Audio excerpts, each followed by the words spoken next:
video. Kalau kalian belum tahu nama aku siapa, nama aku Nuraini and hai.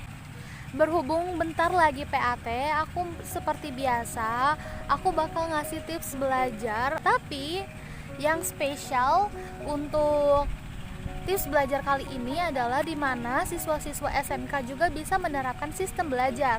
Seperti yang kita tahu kalau anak SMK dan anak SMA itu jelas pelajarannya beda.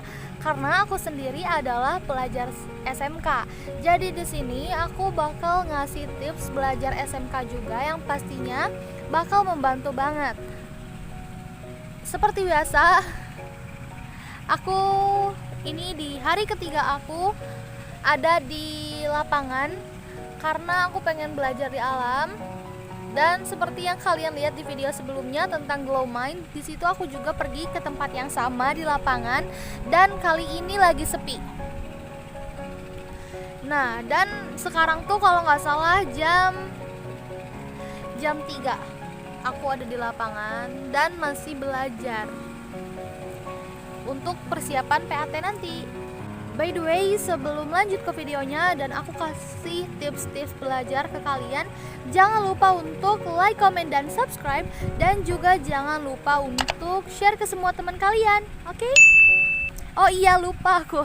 Jangan lupa untuk follow Instagramku, karena aku bakal sering update tentang edukasi dan juga pengembangan diri di sana juga di Instagramku. Jangan lupa untuk di follow, oke? Nah, kali ini aku mau nunjukin apa aja yang aku bawa. Di sini ada catatanku, catatan matematika, terus ada bukuku, kemudian ada jadwal belajarku, ada notebook aku, kemudian ada sticky note dan apa aja yang harus aku lakuin. Kemudian ada tempat pensil, terus sticky note lagi. Kemudian ada soal-soal latihan aku, ini aku dapat dari guruku, juga dari ngeprint di internet. Kemudian ada mirror. Oke, tips yang pertama adalah harus punya jadwal belajar dan submateri pelajaran yang akan jadi bahan PAT. Buat kalian yang udah nonton video Study With Me for Exam pertamaku, pasti udah tahu kalau aku mau ulangan pasti harus udah punya jadwal. Kenapa? Biar aku fokus belajarnya. Berhubung karena aku udah buat dari bulan lalu, langsung kita lanjut. By the way, kalau kamu pengen tahu lebih lanjut gimana caranya, nonton video Study With Me for Exam yang ini ya. Oke, tips yang kedua adalah belajar menggunakan active recall dan juga teknik Feynman. Belajar dengan cara active recall bertujuan untuk memperkuat hubungan antara informasi di dalam otak. Kemudian ada nih teknik belajar Feynman yang sama ampuhnya kayak active recall. Apa tuh teknik Feynman? Jadi, teknik Feynman itu dikenalkan oleh fisikawan asal Amerika yaitu Richard Feynman. Beliau berpendapat bahwa seseorang dapat dikatakan memahami materi jika ia menjelaskan atau mengajarkannya ke orang lain. Ibaratnya kayak guru yang ngajarin ke muridnya gitu deh. Aku saranin kalian bisa pakai metode ini ke teman kalian yang belum paham dan pastinya jangan bergerombol ya. Ingat, masih pandemi.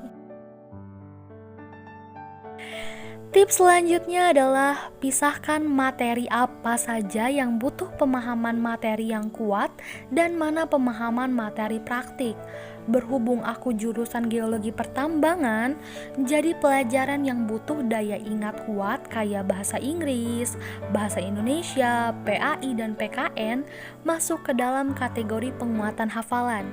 Sedangkan pelajaran jurusan ke matematika dan PJOK aku masukkan ke dalam kategori penguatan memori praktik.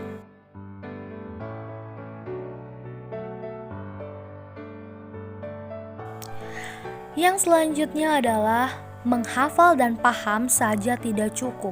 Harus ada praktik juga. Kenapa aku bilang kayak gini?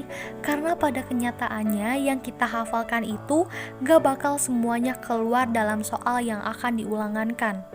Maka dari itu, kita juga butuh latihan soal. Contohnya, dalam pelajaran bahasa Indonesia, subbab karya ilmiah. Yang kita hafal dan paham bukan cuma pengertian struktur dan kaidah kebahasannya aja, kan soal cerita yang panjang dan kita harus mencari jawabannya. Kamu bisa cari latihan soal dari internet, YouTube, aplikasi belajar, bikin sendiri, atau bahkan kamu bisa minta gurumu. Gak perlu ragu untuk minta.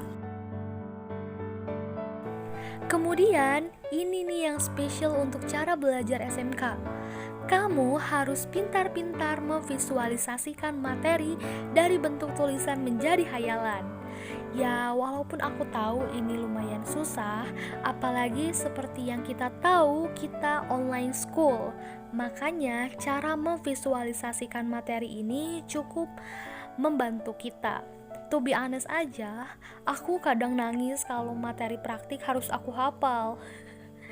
Kalau kamu masih belum bisa paham, kamu bisa kontak gurunya dan kamu buat jadwal belajar bareng sama beliau. Usahakan hanya kamu dan gurumu ya. Kamu juga bisa ajak temanmu, tapi jangan terlalu banyak agar suasana tetap kondusif. Nah, itu tadi adalah 4 tips belajar buat kamu siswa SMA dan SMK. Buat kamu yang masih setia nonton video ini sampai selesai, I wanna say thank you so much guys. Dan jangan lupa untuk tetap semangat buat menghadapi PAT nanti, dan semoga yang kamu pengenkan itu tercapai. Dan juga jangan lupa untuk share ke semua teman kamu biar ada persiapan dari sekarang untuk menghadapi PAT nanti. And see you in the next video. Bye bye.